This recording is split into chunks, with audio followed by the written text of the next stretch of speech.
Hello friends, welcome back to my YouTube channel. তো বন্ধুরা সবাই কেমন আছো? আশা করি সবাই ভালো আছো। ফিরে এলাম নতুন একটা মিনি ব্লগ ভিডিও নিয়ে। ভিডিওটি সম্পূর্ণ দেখো এবং ভিডিওটি কেমন লাগলো সেটা কমেন্ট করে বলো। আর তোমরা ভিডিওটি কোন দেশ থেকে দেখছো সেটা কমেন্ট করে বলো। তো যারা এখনও পর্যন্ত আমার পার্ট 1 মিনি ব্লগ ভিডিওটি দেখোনি তারা প্লিজ মিনি ব্লগ ভিডিওটি দেখো, ডেসক্রিপশন বক্সে লিঙ্ক দেওয়া আছে। আর হ্যাঁ বন্ধুরা, সবাইকে অসংখ্য ধন্যবাদ চ্যানেলকে সাবস্ক্রাইব কমপ্লিট করার জন্য। তো বন্ধুরা, যেহেতু আমি গ্রামে বসবাস করি, তার যে অপূর্ব সৌন্দর্য দৃশ্য সেটা আমি তোমাদেরকে ভিডিওর মাধ্যমে দেখানোর চেষ্টা করছি। আর তোমরা বলো ভিডিওটি কেমন লাগছে।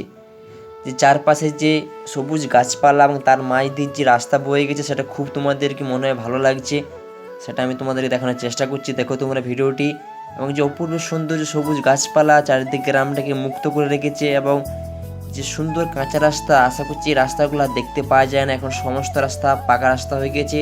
তো গ্রামের যে কাঁচা রাস্তা সেটা তোমাদেরকে খুব ভালো লাগবে। আর তোমরা কমেন্ট করে বলো তোমরা গ্রামে বসবাস করো নাকি শহরে বসবাস করো। দেখি কে কে গ্রামে বসবাস করে, কে কে শহরে বসবাস করে, দেখি কতজন লাইক করছে এবং কতজন শেয়ার করছে। অবশ্যই ভিডিওটিকে লাইক করো, চ্যানেলটিকে সাবস্ক্রাইব করো, পাশে থাকা বেল নোটিফিকেশন অন করো যাতে সবার আগে তোমাদের কাছে ভিডিওটি পৌঁছে যায়। আর বন্ধুরা, তোমরা অবশ্যই আমাদের চ্যানেলটিকে সাবস্ক্রাইব করো এবং পাশে থাকো এবং এমন সাপোর্ট করো আর কমেন্ট করো। পরবর্তী ভিডিও তোমাদের কমেন্টের উপর ভিত্তি করে ভিডিওটি বানানো হবে। তো সবাই ভালো থেকো, সুস্থ থেকো। থ্যাংক ইউ, ধন্যবাদ।